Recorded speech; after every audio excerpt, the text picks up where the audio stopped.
मैं आपको एक किस्सा बताऊंगा दुनिया के सबसे बड़े दान का। बात महाभारत के समय की है, जब सम्राट युधिष्ठिर ने अपना अलग राज्य बनाया था इंद्रप्रस्थ।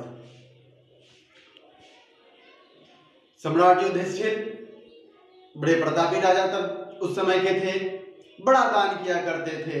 सामने जो आ जाए, जो मांगे, बिना रुकावट के उसे दान दे दिया करते थे। लेकिन अच्छाई और प्रसिद्धि के साथ साथ बुराई भी चलती है। सम्राट युधिष्ठिर भी मनुष्य थे, उनके साथ भी ऐसा ही था। खूब प्रसिद्धि, खूब ख्याति मिल रही थी उनको। एक बार राज दरबार में यह चर्चा चल रही थी कि सबसे बड़ा दानी कौन है। सब एक सुर में बोले, सम्राट युधिष्ठिर महाराज आप।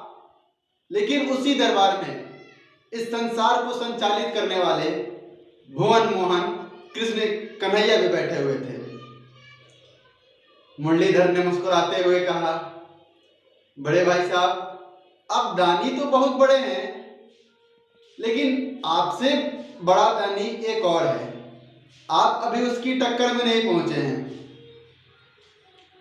युधिष्ठिर ने कहा, हे कृष्ण कन्हैया, आप ठीक ही कहते हैं, आपकी इच्छा ही मेरे लिए आज्ञा है, लेकिन मैं दान करने में किसी से कम नहीं।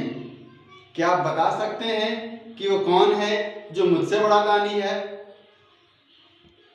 कृष्ण ने कहा, कर्ण नाम है उसका। फिर युधिष्ठिर थोड़े से उतावला होकर, मैं उससे बड़ा दानी हूं। फिर कृष्ण ने बड़ी विनम्रता से कहा, धैर्य रखिए धर्मराज, दुनिया में हर बात की परीक्षा होती है।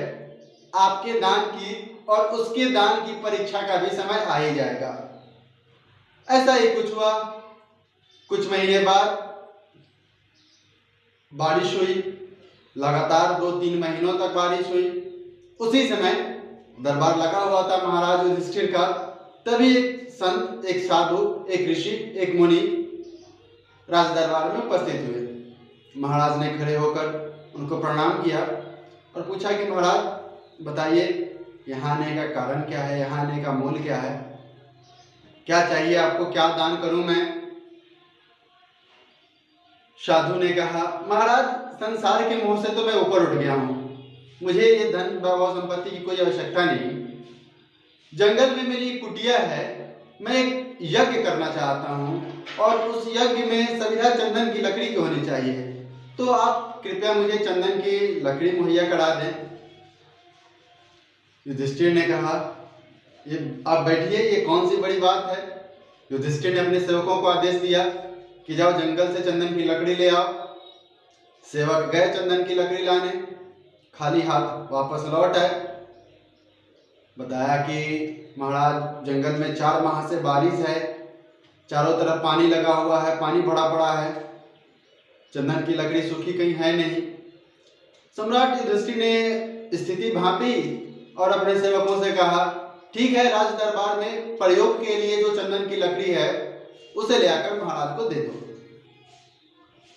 सेवक गए, दरबारी गए और फिर खाली हाथ निराश होकर वहां से लौट आए।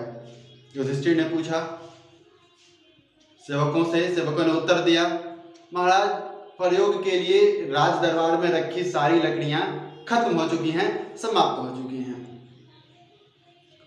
युधिष्ठिर शर्म से माफी मांगते हुए उस साधु महात्मा से कहा कि क्षमा करें महाराज, मैं आपकी ये मांग पूरी नहीं कर सकता।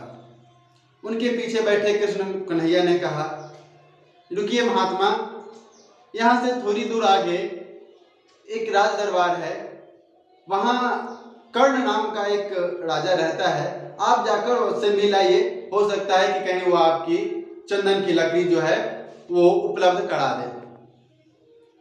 साधु ने कहा, ठीक है, वहां भी हो ही आते हैं।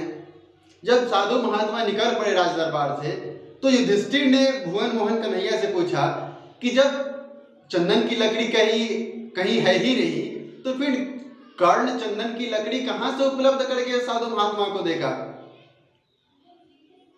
कृष्ण ने कहा ठीक है, चलिए हम लोग भी देख के आते हैं कि कर्ण आखिर चंदन की लकड़ी कहां से देता है।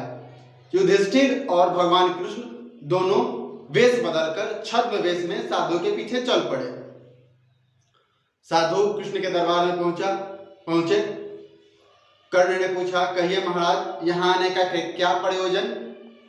साधु ने कहा कि जंगल में मैं एक यज्ञ का अनुष्ठान करना चाहता हूँ जिसमें सविधा चंदन की लकड़ी की चाहिए, आप मुझे चंदन की लकड़ी दे दें। कर्ण ने अपने सेवकों से कहा कि जाओ चंदन की लकड़ी लेके आओ। सेवक गए और खाली हाथ लौट आए। चंदन की लकड़ी कहीं थी नहीं, यानी कि कर्ण और उसके सेवक साधु वहीं खड़े थे जहां युधिष्ठिर खड़े थे। बात बराबर की चल रही थी। फिर साधु ने कहा कर्ण से, ठीक है महाराज, मैं यहां से भी वापस लौट जाता हूं। कर्ण ने कहा, कर्ण के दरबार से कोई खाली हाथ लौट जाए यह संभव नहीं, सूरज निकलना भूल जाए यह संभव। ठहरिए महाराज, अगर इस पृथ्वी पर कहीं एक भी चंदन की लकड़ी सूखी होगी तो आपके यज्ञ के लिए उपलब्ध होगी। और अचानक कर्ण के मस्तिष्क में यह बात आई कि मेरा जो शयन कक्ष है, उसमें जो खिड़की है, उसमें जो दरवाजे हैं, उसका जो छत है वो चंदन की लकड़ी का बना है।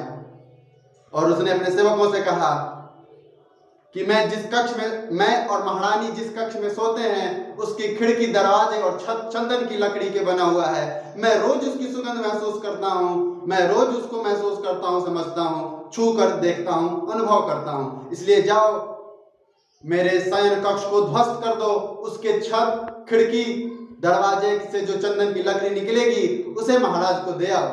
ऐसा ही हुआ। दरबारी गए, महाराज और महारानी का शयन कक्ष ध्वस्त कर दिया गया, तोड़ दिया गया, उससे चंदन की लकड़ी निकालकर साधु महात्मा को दान कर दी गई। और उसी समय स्वयं समय ने ही पृथ्वी पर का सबसे बड़े दानी के रूप में कर्ण की घोषणा की।